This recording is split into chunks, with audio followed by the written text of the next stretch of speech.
प्रिय मित्रों, जय श्री कृष्ण। मैं हूं आचार्य डॉक्टर विष्णु कुमार मिश्रा।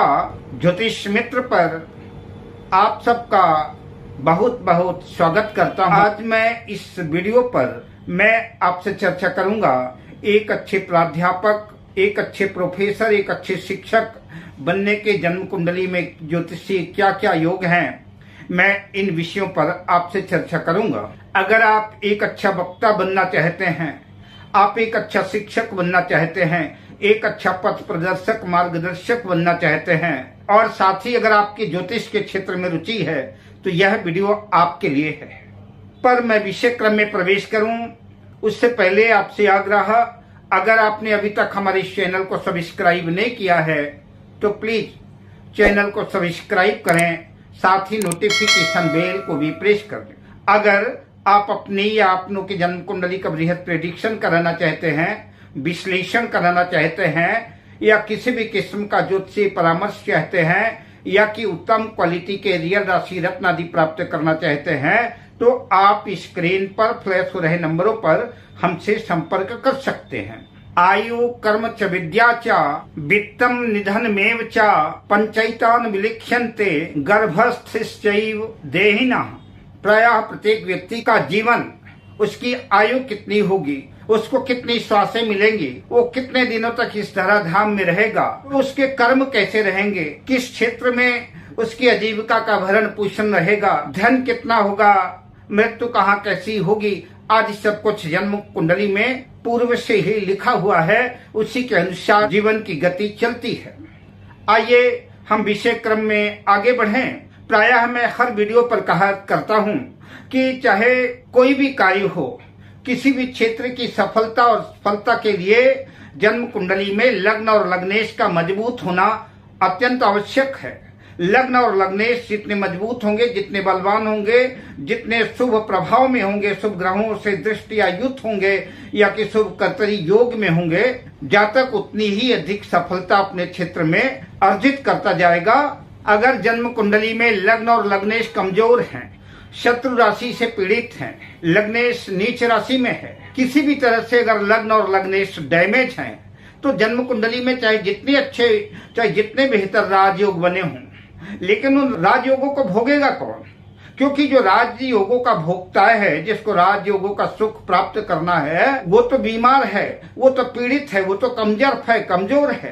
तो राजयोगों का भोक्ता लग्न है, तो इसलिए लग्न को मजबूत होना अत्यंत आवश्यक है। एक अच्छा पथ प्रदर्शक, एक अच्छा मार्गदर्शक, एक अच्छा प्राध्यापक, प्रोफेसर और एक अच्छा शिक्षक बनने के लिए जन्म कुंडली के पंचम भाव पर जो है शुभ ग्रहों का प्रभाव होना चाहिए और पंचम भाव का स्वामी पंचमेश बलवान होना चाहिए।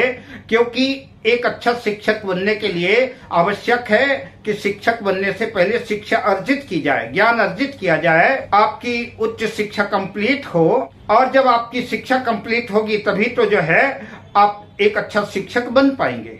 इसलिए जन्म कुंडली के पंचम भाव पर शुभ ग्रहों का प्रभाव हो, पंचमेश बलवान हो, तो आप निश्चित रूप से एक अच्छा शिक्षक बन सकते हैं। जन्म कुंडली में देवगुरु बृहस्पति बलवान होकर के केंद्र में स्थित हो तो जन्म कुंडली के हजारों दोषों का समन तो देवगुरु बृहस्पति अकेले ही कर लेते हैं।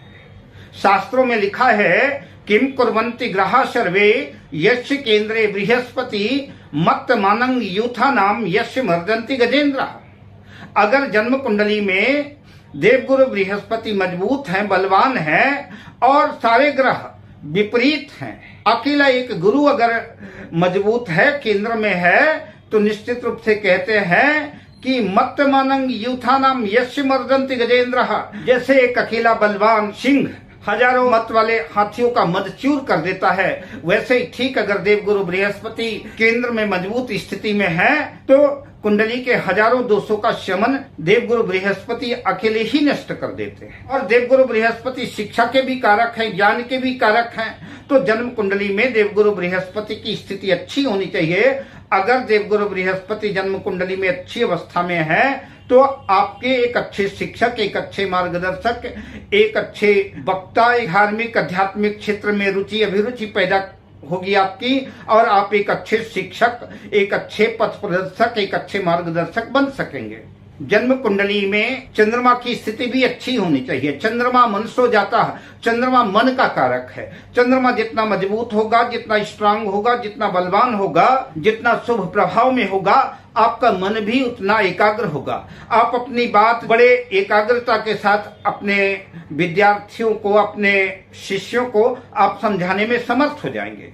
कई बार आपने देखा होगा कि एक शिक्षक ऐसा होता है कि एक ही चैप्टर को, एक ही विषय को बार बार पढ़ाता है, लेकिन विद्यार्थियों की, छात्रों की समझ में नहीं आता।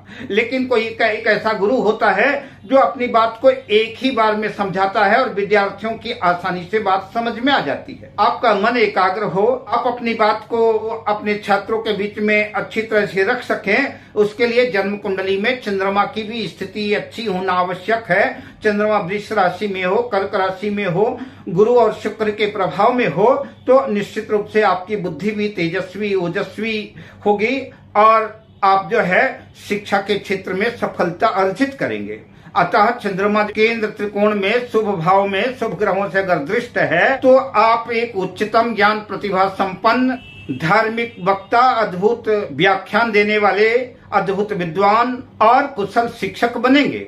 जन्म कुंडली में अगर बुध और शुक्र भी अच्छी कंडीशन में है, पंचम, नवम, दसम भाव से संबंध बनाते हैं, तो आप शिक्षा के क्षेत्र में सफलता अर्जित कर सकते हैं। अगर जन्म कुंडली में पंचम भाव और दशम भाव का किसी भी तरह से संबंध बनता है, शुभ भावों में बनता है, तो आप एक अच्छे विद्वान बनेंगे और शिक्षा के क्षेत्र में एक अच्छी आपकी मजबूत पकड़ होगी और आप प्रयास करेंगे तो आप एक अच्छा शिक्षक बन सकेंगे। जन्म कुंडली के दशम भाव पर गुरु, शुक्र, बुध की युति हो या कि शुक्र बुध शुक्ल पक्ष के चंद्रमा की दृष्टि दशम भाव पर हो, गुरु दशम भाव में स्थित हो, एक अच्छे प्रोफेसर, एक अच्छे शिक्षक बनने के आपकी जन्म कुंडली में 100% चांस बनेंगे और आप प्रयास करेंगे तो सफलता भी अर्जित करेंगे।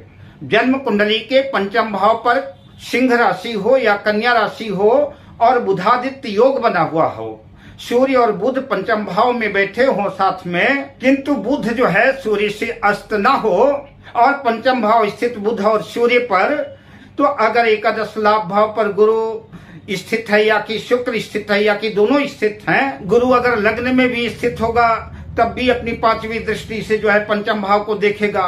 गुरु अगर जो है नवम भाव भाग्य भाव में स्थित है तो वहां से अपनी नौवीं दृष्टि से जो है पंचम भाव को देखेगा और पंचम भाव स्थित बुध और सूर्य पर गुरु और शुक्र की अगर दृष्टि पड़ती है तो ऐसा जातक अत्यंत श्रेष्ठतम जो है शिक्षा विभाग के उच्च पद पर जो है कार्य संभालता है और दौलत, शोहरत, ख्याति सब कुछ अर्जित करता है, अद्भुत विद्वान होता है और शिक्षा के क्षेत्र में सफलता अर्जित करता है। द्वितीय भाव राशियां जैसे मिथुन राशि हो गई, कन्या राशि हो गई, धनु राशि हो गई, मीन राशि हो गई, इन द्वितीय भाव राशियों पर जितने अधिक शुभ ग्रह स्थित होंगे उतना ही जन्म कुंडली के शिक्षा के क्षेत्र में जाने की संभावना बनेगी। और अगर लग्न में दशम भाव में भी द्वितीय भाव राशियां हैं, उन द्वितीय भाव राशियों का स्वामी लग्न में या दशम भाव में अपने भाव में ही स्थित है तो आपके एक अच्छे शिक्षक बनने की संभावना बनेगी। नवमांश कुंडली में देवगुरु बृहस्पति जो केंद्र त्रिकोण या एकादश भाव में कहीं भी अगर कर्क राशि में स्थित हैं तो आप शिक्षा के क्षेत्र में अगर प्रयास करेंगे तो एक सफल शिक्षक बनेंगे।